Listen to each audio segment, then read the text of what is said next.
Okay, hi everyone. Tonight I just wanted to give you a bit of a video about the nutrition plan because this is probably where a lot of you are having the same problems. So if you're a busy rider, you're obviously going to have the issue with getting up in the morning and then having a decent breakfast. You're going to have the issues of travelling, being at competitions, being on the road. I know a lot of the riders that I've worked with or that I've done research with have said to me that they don't like the feeling of feeling full when they ride, or they just feel generally a bit more prepared when their stomachs aren't full. And I completely get that. So there's the 7-day clean eating plan. It's really up to you whether you decide to follow it or not. And if you don't, then I would encourage you to try and eat mindfully, eat healthily whilst you're doing this 7-day program, because you're going to see more results if you do it that way. Now, will it improve your performance? Yes, in terms of concentration. You might find if you don't have a very good diet the first 3 or 4 days, you're going to get a headache. If you go from eating, cereal bars and sugary hits every couple of hours to then suddenly stabilising that, you might find that you get a bit of a headache. And actually, you might find that you're performing worse for the first couple of days. So I would say if your diet's pretty far off from what you want it to be, then just gradually cut things down rather than full whacking.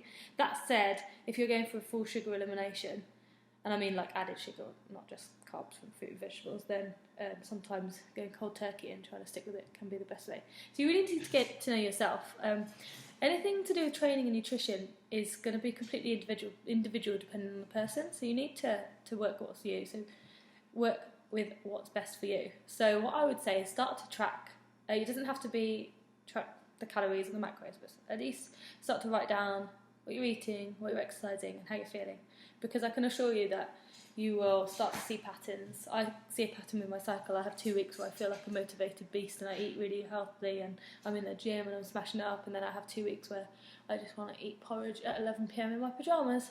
And if you start to recognise that it's something that you can control, or at least control the mind, and have a fruit tea with maybe some stevia in it instead and get over it, then that can help you out in the long run. So I've done this because I find sometimes it's just having the time to find the grocery plan, to find the recipes, to sit down and make something that isn't going to cost you 300 quid a week.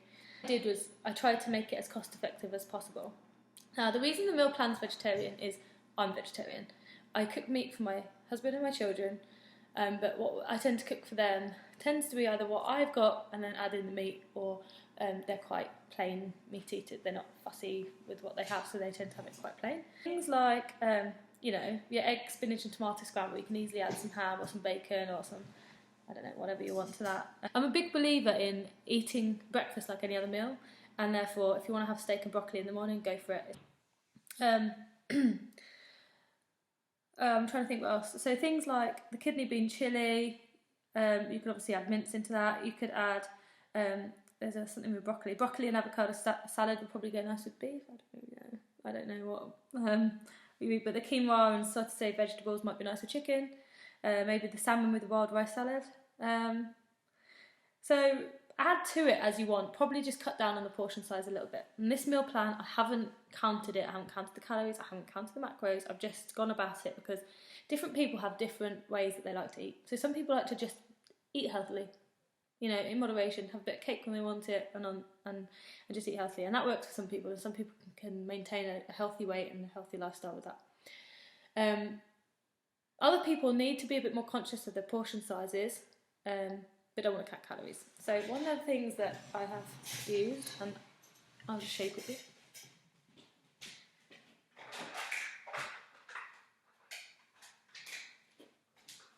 I haven't got them all neatly stored, I probably should have. I also work as a Beachbody coach as well as EventFit, and they have these nutrition containers. So they're portion control containers. So you work out how many you need.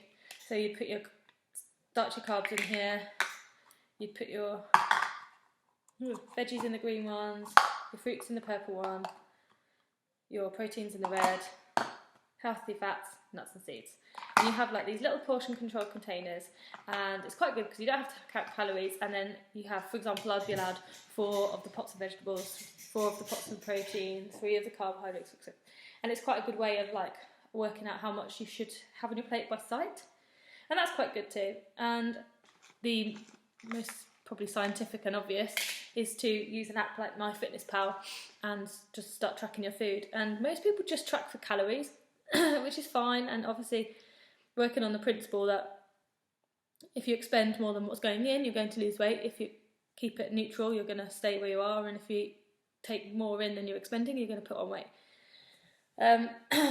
But I would also start to be mindful of the macros that you're taking in, so your carbs, your proteins and your fats. And what you require is completely independent. It's completely dependent on your goals and also you and your body type. I personally prefer to have a higher carbohydrate. I feel like I have more energy for my boys, more energy in the gym. So I tend to work, and because I'm vegetarian, I find it quite difficult to get my protein up really high unless I start having 2+ protein shakes a day, which is not something I really want to do. So I tend to, at the moment, I'm working on a 35, 30, I think that adds up, split of my macros. So 35 carbs, 35 protein, 30 fats, I think. I was working on a 40 protein, but I was just finding it too difficult to fit in. So that's what I'm doing at the moment. And you don't need to do that. You can go onto MyFitnessPal and you can work out what you need. And I'm not suggesting you need to do it because not everyone wants to track calories or macros, but it can be quite enlightening to go in, make a recipe. So I made an orange cake today. It was delicious. But it was 400 calories per slice and they were not big slices. And I could have eaten a whole massive plate of egg whites, vegetables, cucumber. I could have eaten myself silly, but instead I'm gonna, if I want to stick to my goals, I'm gonna have to suck it up because I ate a cake. So it can be quite enlightening to see how much things actually add up, and the extra milks in your tea and coffee. You know, I started drinking coffee black, and then I was seeing the weight come off quite quickly. So I'm not suggesting you do it all the time, but maybe for this week, you know, whilst you're putting the extra effort in, just see what you're actually taking in, and you might find that your protein consumption is pretty low. Maybe not so much on this program, but when you're in general, generally you want about 0.8 of a gram of protein per pound of body weight. So you work out how much you weigh, and then you want a minimum of about 0.8 gram protein. And if you're looking to put on muscle, you want anywhere between 1 to 1.5 grams of protein per pound of body weight a day.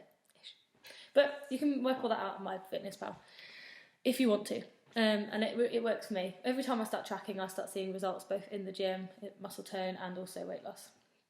So it's trial and error. Some of you will eat 3 meals and no snacks. That's the old school sort of 80s way. Some of you will need to eat more regularly, and you just need to play with what works for you. So I don't like to have it set that I'm going to eat 6 meals a day or 3 meals a day. I usually have 5 to 6. So I'll have something around 6, 7, something around 9, 10, something around 12, 1, something around 3-ish, something around 6, 5, 6, and then maybe something at 8. But then some days I don't need it, so I just don't have the extra one.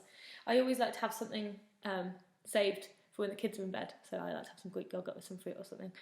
That's up to you. Now, in terms of eating clean, you need to think about what your goals are. If your goals are to have a generally healthier lifestyle, then eating clean is the way to go. So whole foods, non-processed. If your main goal is weight loss, which in my opinion you should probably focus on the health, but whether you eat 400 calories of a cookie that is made with rubbish ingredients or 400 calories of a cookie that's made with clean ingredients, it's still going to get processed in the same way, and it's still going to make the same impact on your overall weight. So I would say it's everything in moderation. If you aim to eat clean most of the time, and then you allow yourself to have something that is really yummy, just make sure that you've been mindful about what you're doing for the rest of the day. And I personally don't like to think of them as cheats. I like to think of them as treats, because if I think of it as cheats, it makes me feel mentally that I'm failing myself. Whereas if I think of it as a treat, if I truly deserve it, then great. But like I said, I'm not a dietitian. I'm not a nutritionist. I'm not a dietitian. I don't have any formal training. Obviously, I've done nutritional biochemistry in my undergraduate and my postgraduate degrees. But you know, I'm not going to advise you on what you should do. I'm just giving you ideas of what works for me. So going on Pinterest, looking for lots of healthy snack ideas, getting the kids involved. you know, it's quite difficult. Like my kids have got a cereal addiction that I'm trying to break them off, but it's difficult because my husband has a cereal addiction. So I won't talk you through the exact program. You can see what's in there, but really it's just like things like mixing up your porridges. You know, porridge, quinoa porridge. You can buy quinoa flakes, and that really high protein instead of oats. Adding some protein powders. Obviously, I can sell, if you're from the UK and Americas, I can sort you out with like Beachbody Performance Pure Protein or the Shakeology if you're looking for a nutritional supplement. But there are lots of good brands, things like, I don't know, Cellular, MyProtein, oh goodness, what's the one? Optimum Nutrition. Well, you know, you want to look for a high protein, sort of like 30 grams plus, and low carb, maybe like 8-9 grams. I would avoid the gimmicky girly ones. Usually they have quite high carb, and then they've got the thermogenics in them as well, and can make you feel really weird. So just have a look at what you're buying before you buy them. So that's what works for me, thinking about each meal as a meal. Don't think of it as a snack, because immediately when I think of snack, I think cereal bars, I think Cheerios, stuffing them in, snack. I think of tortilla chips, I think of Chip-Its, you know, like little chocolate chips you bake with. You know, that's the sort of thing I think of when I say snack, like something that I'm raiding the cupboard. So if I think of it as a meal, then it makes me feel like I'm fueling the day, fueling my performance. And somebody asked about why we want to eat protein with most meals, and the reason we want to try and eat protein in every meal is it can help with your help you feel satiated, so it can help you feel fuller for longer. So that's why eating protein earlier in the day can really help with your afternoon cravings. And that's why you'll find that it will be 11 o'clock and 3 o'clock. We used to have a thing when I worked at Hartbury, and we'd all go 3 o'clock for the chocolate and a cup of tea and a bar of chocolate, and you can avoid that. And you can make like homemade Quest bars with coconut flour, chocolate chips, and they are really nice, and they are pretty good. So just keep an eye on Pinterest, keep looking around, look for ideas, and just try to be more mindful of what you're eating, because I know it's hard. I know it's hard to make healthy snacks and to prep in bulk, but you can make things like chia seed balls, or like get some dates or some sticky fruits like dried apricots or some dates, and get some nuts and just blend them up and then roll them in coconut, and it takes like 2 minutes, and you can put them in a pot in your van and you can just munch on a few. And you need to be careful because they are like they're fruit, so you don't want to be like stuffing your face on them all day, but they are a good energy hit, particularly like maybe post training or post competition. If you've done one phase and you don't want a big meal but you want to eat something, you can just eat one of those. And I'll put my blog up there, and I'm starting to populate it with ideas and recipes. But really, like Pinterest is a really good source for like saving all the recipes and looking them up, because it's just the more you cook like this, the more it becomes habit. And like you can make protein pancakes on a weekend and then have enough for a couple every morning, and you can just microwave them in the morning or eat them cold as a snack. So I think it's more about just being like really asking yourself what your goals are, because the better you're, and I'm gonna put a blog article up on my new website about nutrition for horse riders, and I'm going to go into sort of more science behind it. But the more mindful you are of what you're eating, the better you're going to sustain your energy levels. You're going to stop that crash in the afternoon. You're going to stop stuffing your face. And it doesn't even have to be unhealthy stuffing of your face. Like stuffing your face on healthy food is equally as bad as stuffing your face on unhealthy food.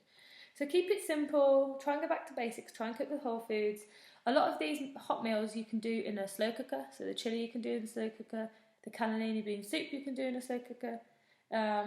I made a really good egg casserole that was recommended from my friend Thalia, and I made that with quinoa, and that was really good. You could have that for breakfast in the afternoon. So yeah, so post any questions you've got, but that's a bit of an introduction to clean eating. You definitely don't have to follow the plan, but you could follow it with modifications.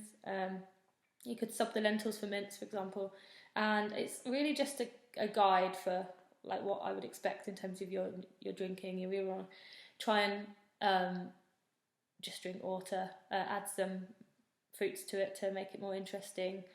Maybe drink your coffee black, or just treat yourself to one maybe milky coffee in the day. Drink lots of fruit teas. Try and just steer clear from many sodas or anything, which I know is another big thing in our community. Okay, so I hope that provides you a bit of food for thought, and I'm going to post the Q&As in a bit. Okay, nice speaking with you. Bye.